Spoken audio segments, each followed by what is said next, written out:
안녕하십니까. 2022년 9월 11일 설교 복귀 시간입니다. 오늘 주일 교회에서 설교를 한번 했는데 다시 그걸 검토한다는 뜻으로 복귀를 합니다. 저 우습긴 합니다. 설교 복귀하는 사람이 거의 없죠. 저기 설교에 자신감이 없어서 복귀를 하는 건가? 아니면 자신감이 넘쳐서 복귀를 하는 건가? 그건 잘 모르겠습니다. 다음 사실은 분명합니다. 저 개인에게요. 설교 그 내용을 정말 전하고 싶은 거예요. 저에게 그 전달할 그 능력이 좀 부족해서 좀 늘 아쉽습니다. 제가 성경 본문을 통해서 느꼈던 바를 전하는데 30분에 그 충분하게 전하지 못하는 건 물론이고 시간도 물론 부족한 데다가 시간은 뭐 이렇게 절대적인 건 아니에요. 근데 그 말로 이렇게 전한다는 게 이게 가능하지 않기 때문입니다. 자, 뭐 그건 그렇고 뭐 그 비슷한 얘기는 제가 다른 때도 여러 번 했습니다. 예레미야를 본문으로 했습니다. 하나냐와 예레미야의 그 공개 논쟁 사건이 예레미야 28장에 나옵니다. 아주 유명한 사건이에요. 성전에 예루살렘 성전에 성전 내부인지 아니면 마당인지는 잘 모르겠는데 마당이겠죠. 뭐 거기에는 성전 안에는 여러 행각들도 있고 하니까 사람들이 모일 만한 곳이 있습니다. 뭐 제사장의 뜰, 유대인의 뜰, 여인의 뜰, 이방인의 뜰, 뭐 그렇게 나눠졌다고 하죠. 어, 막 왕을 비롯해서 그 귀족들 많은 사람들이 일반 사람들까지 포함해서 모였던 것 같습니다. 거기서 하나냐와 예레미야가 논쟁을 벌이는데 그 내용은 설교 시간에 잠깐 했습니다. 빨간 글씨로 표시한 부분은 예레미야가 하나냐를 거짓 선지자로 비판했다는 내용입니다. 어떻게 보면 둘 다 선지자인데 지금 우리가 볼 때는 예레미야는 정말 참된 선지자고 하나냐는 이건 정말 거짓말쟁이다 이렇게 알고 있잖아요. 근데 그 당시는 그렇지 않았습니다. 하나냐가 또 글을 남겼다면 하나냐는 저 공개 논쟁하고 뭐 얼마 있다가 죽었다고 그러네요. 하나냐도 정말 사입인지 진정성이 있으나 예레미야하고 입장이 달랐던 건지 그건 잘 모르겠습니다. 근데 하나냐의 입장에서 본다면 예레미야가 너무 어, 그 유대 백성들을 힘들게 한다. 저 친구만 없으면 좀 뭔가 이게 단합해서 뭐 으쌰으쌰해서 잘할 수 있는데 문제가 된다, 안 된다. 그렇게 생각했을 겁니다. 그리고 설교 중에도 나왔지만 예레미야는 누가 그 바벨론의 태조인 느부갓네살과 타협하라고 그랬습니다. 그러니까 한마디로 항복하라는 얘기죠. 그들이 요구하는 것을 다 들어주라는 얘기입니다. 기분 나쁜 거죠. 이 어떤 위기 상황에서는 주전파가 득세하기 마련입니다. 좌파는 뭐 제가 그렇게 이름을 붙이긴 했는데 뭐 그 딱 떨어지는 건 아니에요. 모르겠습니다. 당시에 이 선지자와 정치인들이 어떻게 어떤 구도에서 활동을 했는지는 좀 더 연구가 필요한데 거기에 대한 것을 충분히 알지는 못합니다. 그러면서 선지자들이 정치적인 문제까지 개입한 적도 있고 그러지 않은 적도 있어요. 나단 같은 사람은 그냥 깊이 예, 개입했죠. 어, 다윗 예, 왕 그리고 아들 솔로몬 대해서 굉장히 큰 역할을 했습니다.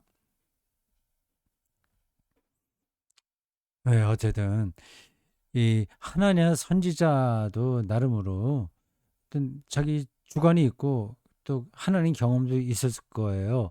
근데 거짓 선지자다 이렇게 노골적으로 비난했습니다. 근데 그 당시는 그게 표시가 안 나는데 이제 지나야 평가가 됩니다.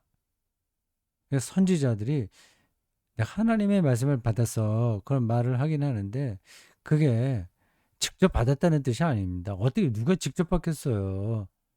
지금 제가 여러분들에게 말하듯이 하나님이 그 선지자에게 말을 하는 게 아닙니다. 하나님께서 뭐 어떤 말씀을 주셨다는 건 다 은유예요. 근데 그 깨닫게 한다든가 나 여러 가지 방식으로요. 뭐 신학에서도 그런 일들은 많이 있습니다. 예, 사도행전 공부에 나왔는데 드로아에서 이 바울이 그 마게도냐 환상을 보잖아요. 마게도냐 사람이 와서 우리를 도우라 뭐 그런 얘기 있지 않습니까? 환상을 봤다고 하는데 그건 이제 어떤 사건을 그렇게 표현하는 거죠.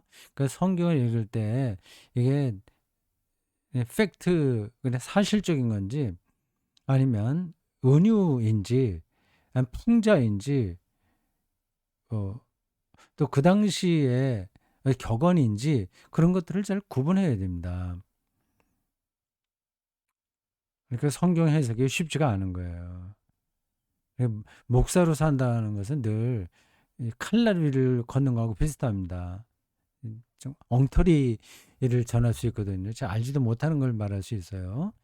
하나냐와 이 예레미야의 관계가 어떨지 그것도 뭐 이렇게 우리가 상상력을 발휘해서 뭐 소설을 쓴다면 굉장히 재미있을 것 같아요.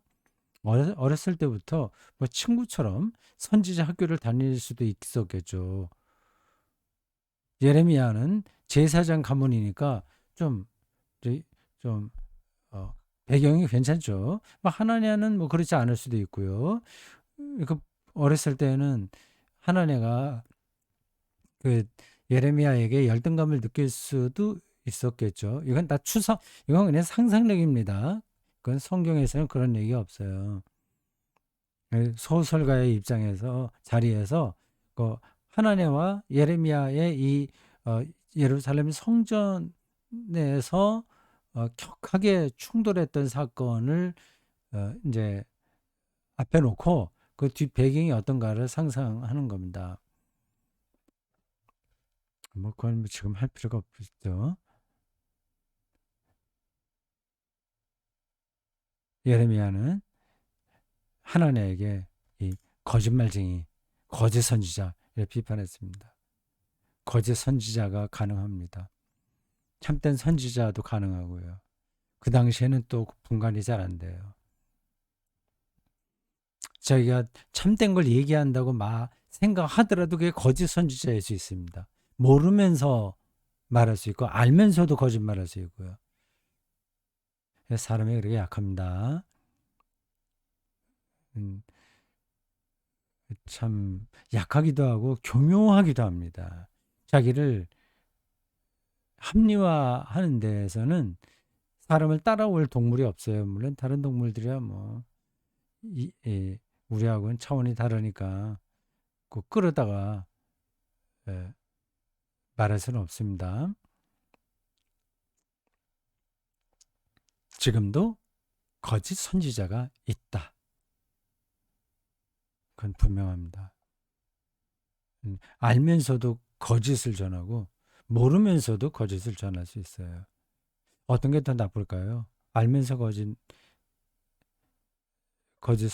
거짓 설교를 하는 사람이 나쁠까요? 모르면서 그렇게 하는 설교자가 더 나쁠까요?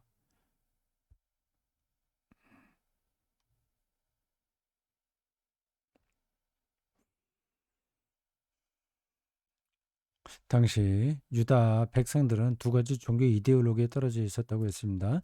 지금 이 두 가지 말씀드린 건 제가 주석서를 참고한 겁니다. 지금 저 뒤쪽에 있어서 손에 들 수 없는데 그 예레미야 주석이 있어요. 그건 좀 이 구성이 특이합니다. 이 서론이 길어요. 서론이라고 할 수도 없어요. 그러니까 예레미야서 전체에 대한 개론 이게 상당 분량입니다. 그리고 본문에 대한 해석은 좀 적어요. 그 주석학자들이 다 글 쓰는 방식이 있어서 어떤 사람은 개론적인 건 좀 조금 다르고 본문에 대한 설명이 많기도 합니다. 근데 이 예레미야서 제가 참고하고 있는 주석서에는 그 전체에 대한 개론, 이 상당한 분량이었어요. 그거를 예레미야서를 본문으로 해서 설교할 때마다 다 읽을 수는 없습니다. 뭐 이전에도 제가 여러 번 봤기 때문에 그 핵심되는 거를 이렇게 쭉 지나가면서 검토했습니다. 설교자가 설교할 때 자기 혼자 늘 독창적인 것을 할 수는 없습니다. 뭐 독창적인 게 또 무조건 좋은 것도 아니고요. 그래서 성경을 다 알고 있는 게 아닙니다. 그래서 그거를 늘 주석서를 참고해야 됩니다. 주석은 정말 전문가가 쓴 거거든요. 그러니까 주석도 여러 가지 종류가 있습니다. 거기서 제가 참고한 내용이에요. 두 가지로 떨어졌는데 이거는 뭐 예레미야 시대만이 아니라 그게 계속된 겁니다. 여긴 뭐 우상 숭배라고 없는데 열광적인 신앙 이게 바알 숭배의 특징입니다. 그러면 농산물 추수한 다음에 바알이 농경신이거든요. 여호와 하나님 신앙은 뭐 굳이 그 같이 연관해서 설명한다면 유목민 신입니다. 농경과 유목 생활 있잖아요. 고대인들에게. 근데 구약 성경은 기본적으로 농경이 아니라 유목입니다. 40년 광야 생활에서 그 토대가 잡혔죠. 그러니까 가나안 땅으로 들어가면서 유목 어 아니 그 농경 신의 영향을 받습니다. 뭐 이 두 가지 신 성에 대한 특징을 비교 연구한 책도 있겠죠. 그러면 우리가 상식적으로 아는 수도 있습니다.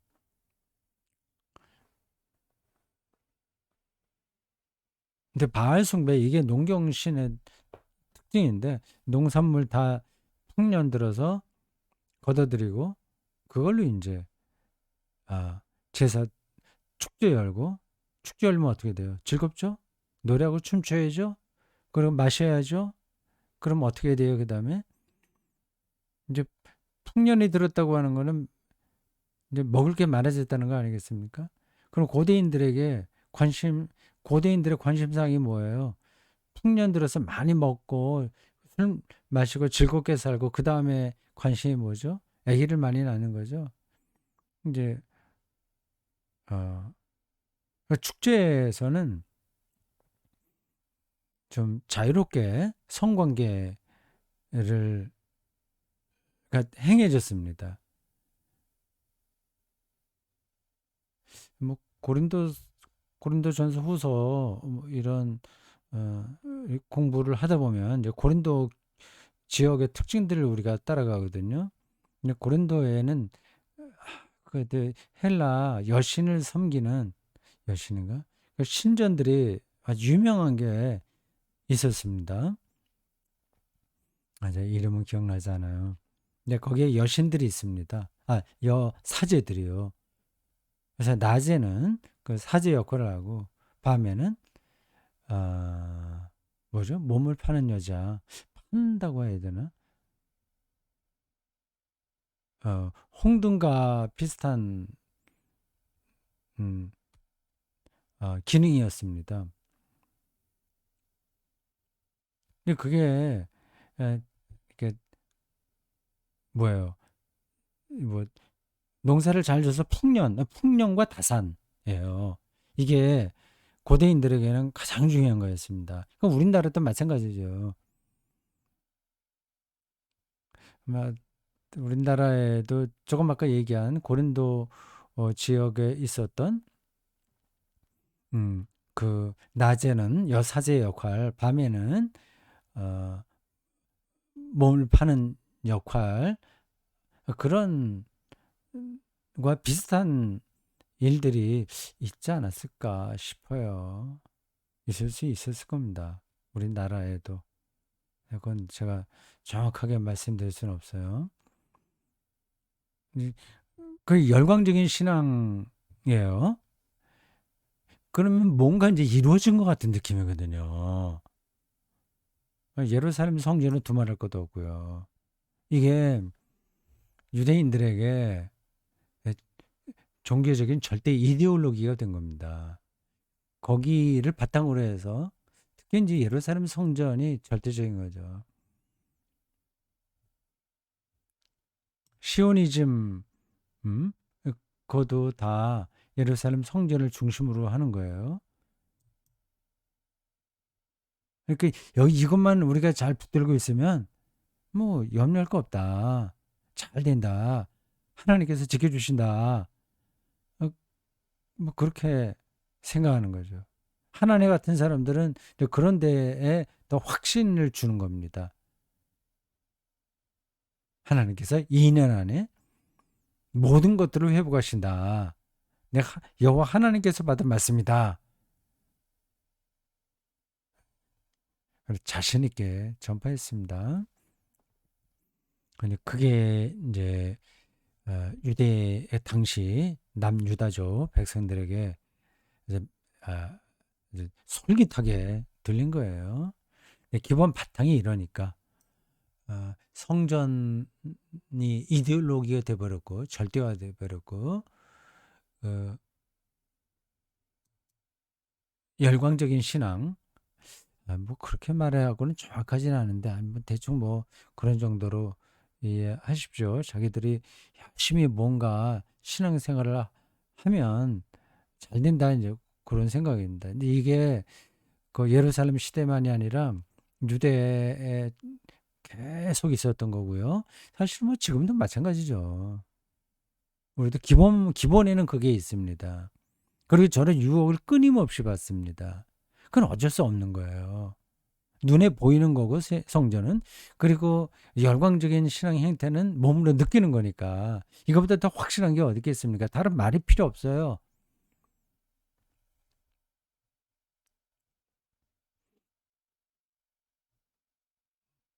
네, 지금도 교회당을 어마어마하게 짓기도 하지 않습니까? 뭐 그게 일단 그렇게 하면 사람들이 거기서 얻는 위로가 크기 때문에 오게 되는 겁니다. 불교도 마찬가지예요.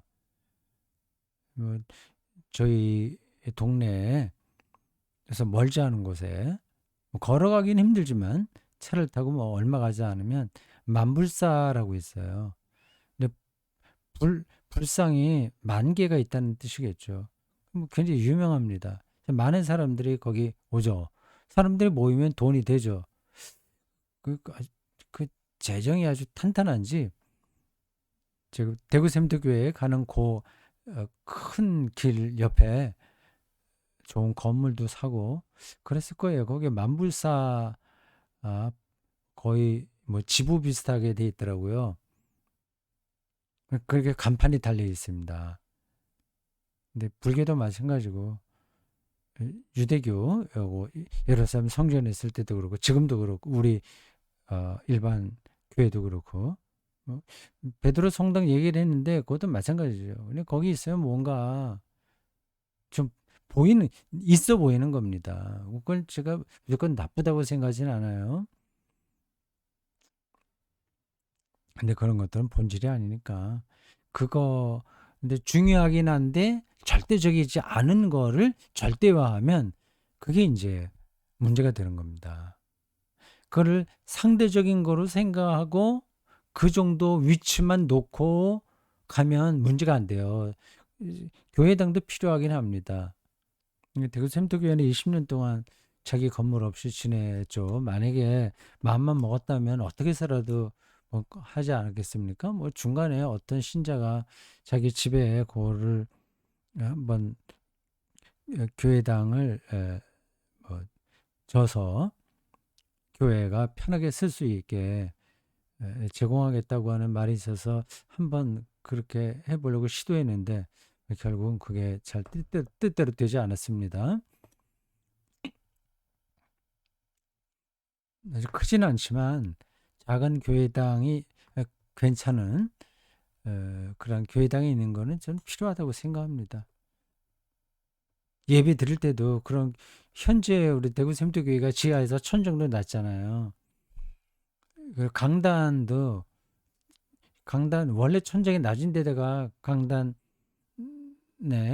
좀 한층 올라가니까 그 원래 유치원 무슨 어린이들 발표해야 하던 강당이거든요. 유치원 강당. 거기 이제 예배당으로 쓰니까 지금도 뭐 감지도 없지 하고 고맙게 생각이 나는데 좀 종교적인 분위기는 나지 않죠. 좀 천장이 어느 정도 높이가 좀 있어야 소리 울림도 그렇고 모양 보기에도 가시적인 효과도 좀 필요한 거죠.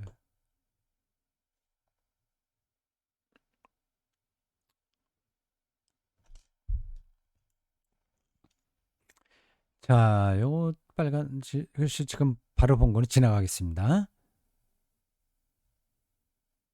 예, 이제 거짓 가르침, 거짓 안도감에 떨어지게 한 게 바로 하나냐거든요. 사실 뭐 하나냐 한 사람의 책임은 아닙니다. 앞에서 얘기했듯이 이미 유대 백성들이 거기에 기울어져 있어요. 거기다가 이제 불을 당기는 거죠. 아니면 이미 불을 타고 있는 데다가 거기다가 뭐 잘 타는 뭐그 연료 그걸 좀 더 갖다 부은 거에 불과합니다. 이미 그런 바탕이 돼 있어요.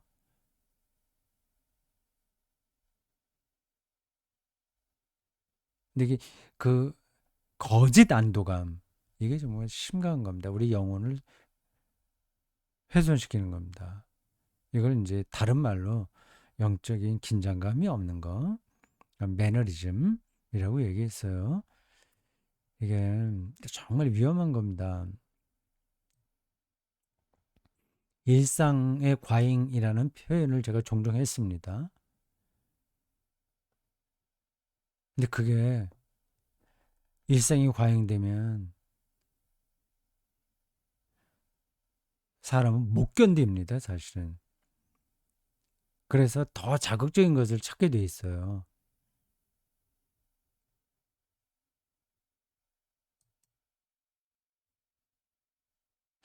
목사도 영적인 긴장감을 놓치고 목회 매너리즘에 떨어질 수 있습니다.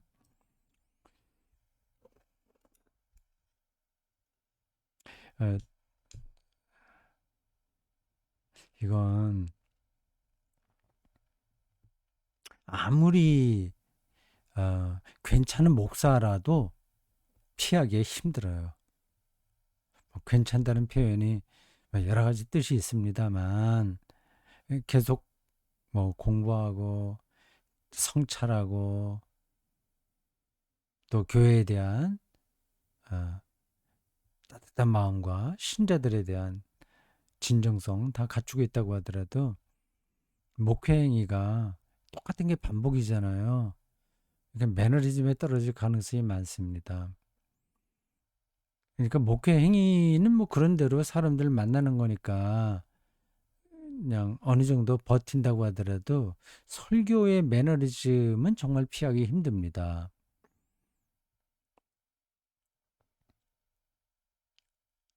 이건 아주 특단의 조치가 필요합니다. 그냥 가만두어서는 해결이 안 됩니다. 제가 어느 교단에 교단 정치를 결정할 수 있는 위치에 있다고 한다면 목사들을 1년에 한 2주 정도는 교회를 멈추고 훈련하는 시간을 갖게 할 것 같아요. 그 꼭 필요합니다. 최소한도 2주간 아니면 한 달 정도면 좋죠. 뭐 안식월 이렇게 되겠습니다. 매년 하기 힘들면 뭐 2, 3년 만에 한 번씩이라도요. 그렇게 여러 교회가 돌아가면서 하면 되니까 교회는 계속 진행되는 겁니다. 그래서 그 목사가 한 뭐 2주나 4주 정도 어디 수련회관 가서 신학 교수들에게 첨단 강의 듣고 시대 정신에 대한 인문학자들 불러서 듣고 뭐 등등등등 여러 가지 뭐라 그래 재훈련인가 뭐 그런 거를 좀 해야죠. 그러니까 성경에 대한 안목도 좀 새로 좀 깊게 하고요. 그게 꼭 필요합니다. 가톨릭에서는 다행합니다. 제가 그들이 얼마나 자주 하는지는 잘 모르겠는데 그 하면 리트릿이라고 하나, 피정이라고 하나, 피정, 리트릿 뭐 같은 뜻이에요.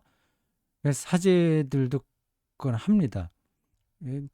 그런 부분들이 로마 가톨릭 교회를 볼 때 가장 부러운 겁니다.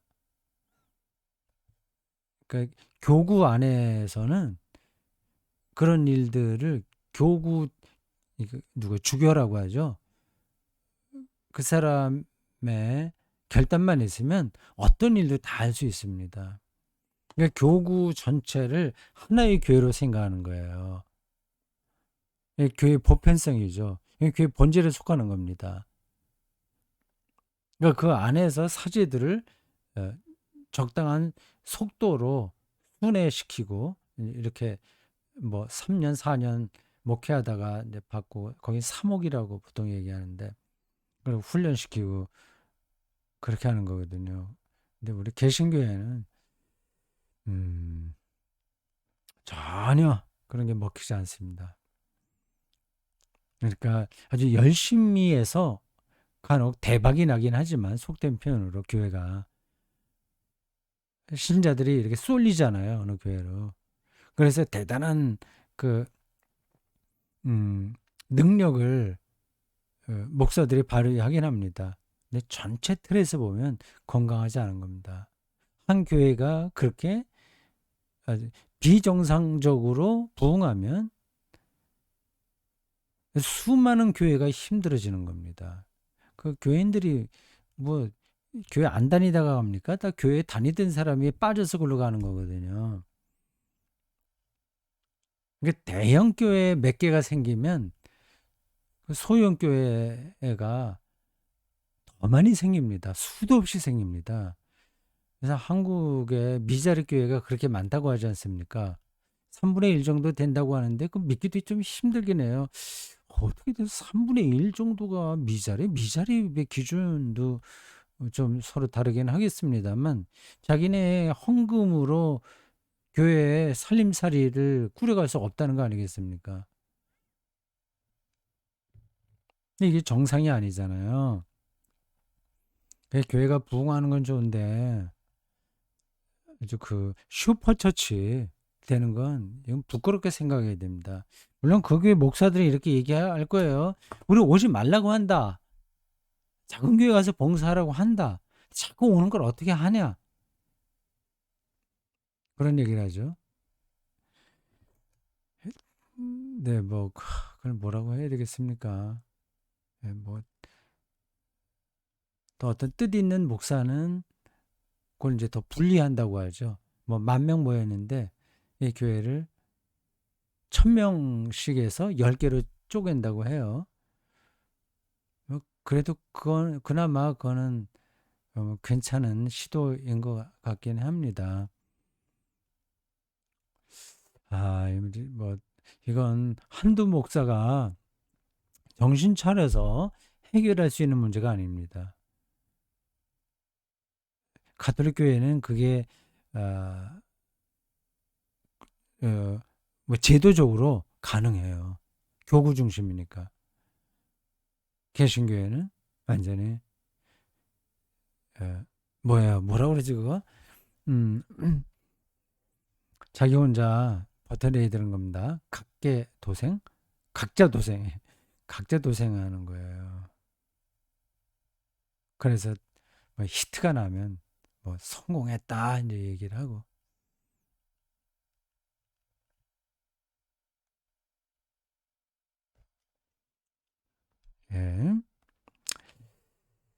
예. 여기 영적인 매너리즘에 떨어진다고 했는데 일반 신자들 똑같습니다. 요즘 긴 문장이 여기 나오죠.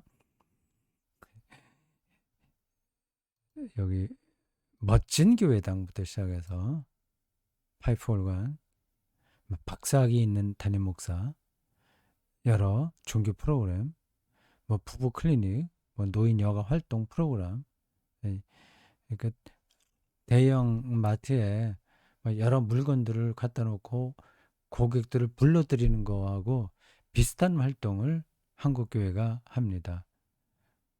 그러니까 점점 더 그런 쪽으로 신자들이 모이게 되죠. 앞으로 그러한 속도가 더 빨라질 겁니다.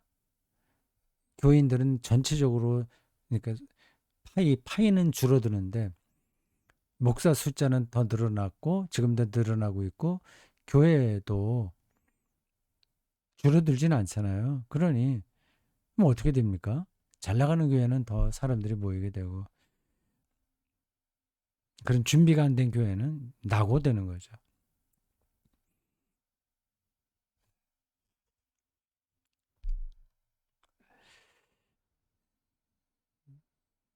목사의 그 영적인 매너리즘을 얘기하다가 뭐 저의 지나간 일을 잠깐 돌아봤습니다. 참 자기 이야기를 한다는 게 쉽지가 않아요. 그냥 잘한다 못한다 그런 얘기를 하는 게 아니라 그 매너리즘에는 떨어지지 않았다. 설교자로서 그걸 얘기하는 거죠. 50년이네요. 어떻게 보통 때는 잘 계산하지 않고 사는데 설교 저 쓰다가 이렇게 계산해 보니까 73년부터 지금 2022년까지 하니까 딱 예, 50년이네요. 네. 한 우물만 판 거죠. 교회는 뭐 작은 교회 계속 있었고요. 책은 뭐 많이 썼고 뭐 강의 나가고 뭐 등등 좀 특별한 좀 독특하게 제가 목회 생활을 한 것 같습니다. 거기에는 이제 저의 개인적인 어떤 그 가정 생활도 연관이 돼서 그렇습니다. 제가 이 대구 인근 지역에 계속 머물러 있었거든요. 뭐 현풍에 있었고 영천에 있었고 하니까요. 이 지역을 떠나지 못한 거죠. 제 아내가 여기 직장을 갖고 있었기 때문에 어, 그렇게 된 겁니다. 만약 그렇지 않았다면 제가 당연히 서울에 갔을 거예요. 다른 제 친구 목사들 대다수가 그쪽에 경인 지역에 있으니까요. 저도 그렇게 갔을 가능성이 90% 이상이 됩니다.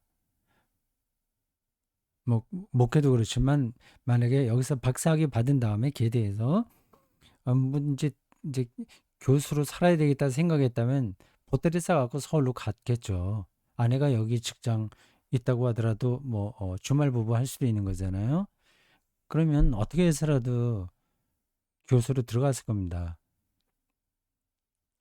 뭐 처음엔 시간 강사하다가 뭐 조그만 신학교는 있으니까 뭐 들어간다거나 이렇게 등등 그러다가 이제 뭐 괜찮은 신학대 갈 수도 있고 한데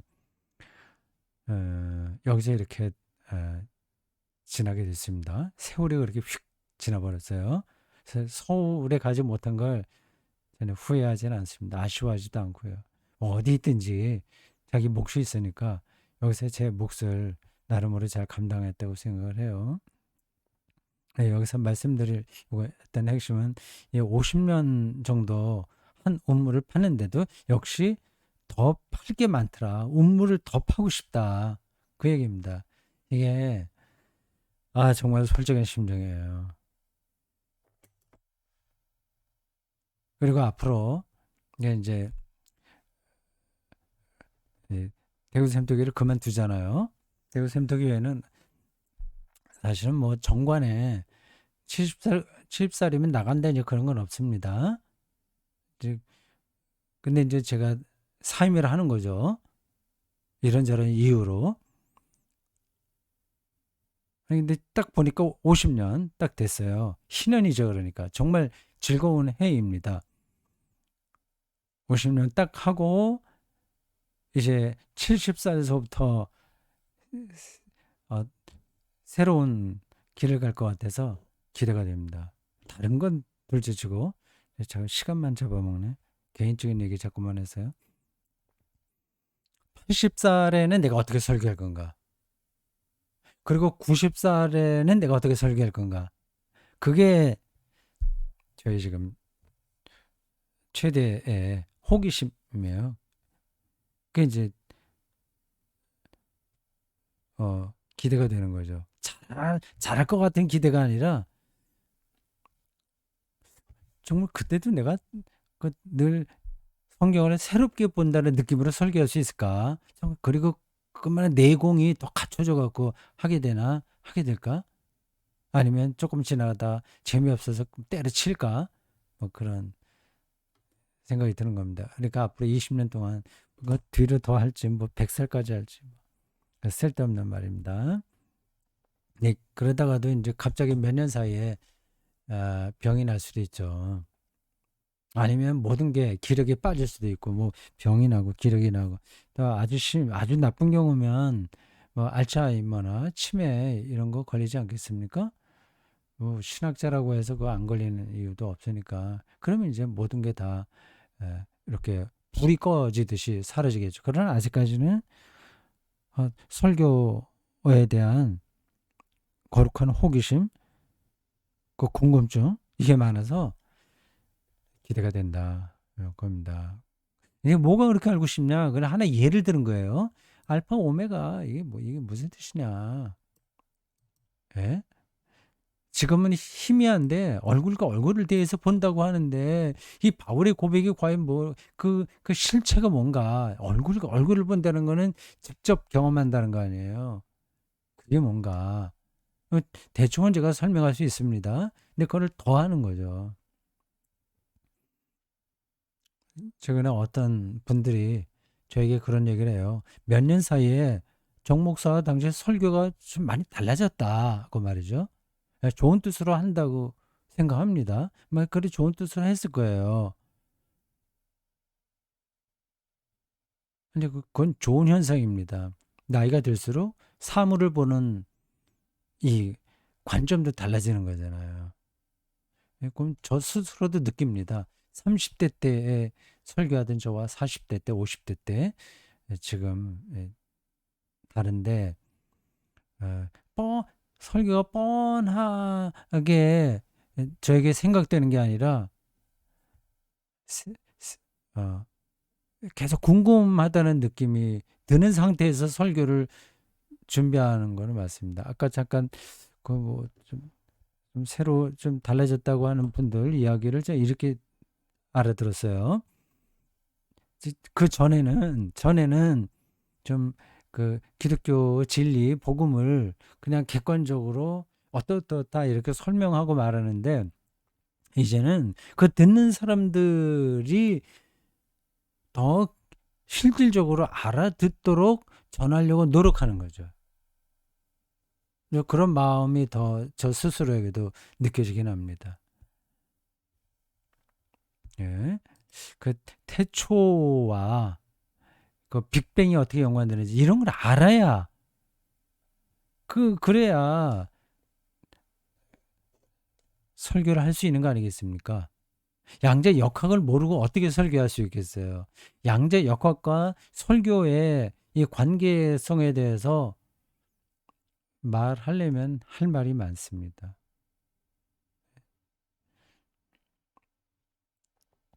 설교 여태까지 이제 대구 샘터교회에서 남긴 거는 1000편입니다.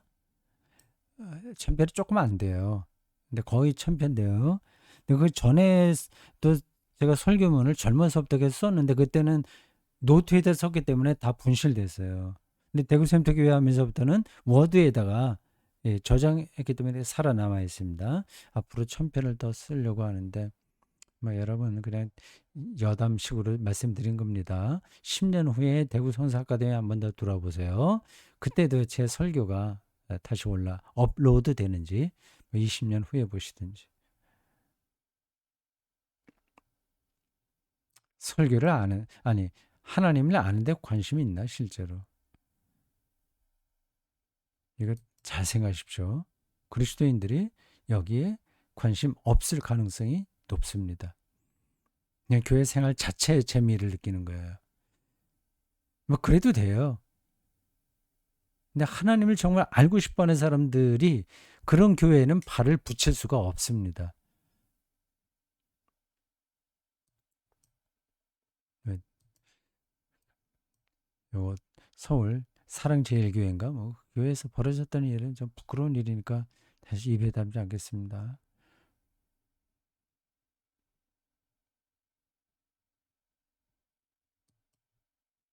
자, 오늘 여기까지 하겠습니다. 수고했습니다. 추석 연휴죠. 잘 보내십시오. 음, 저는 9월 18일에 다시 뵙겠습니다.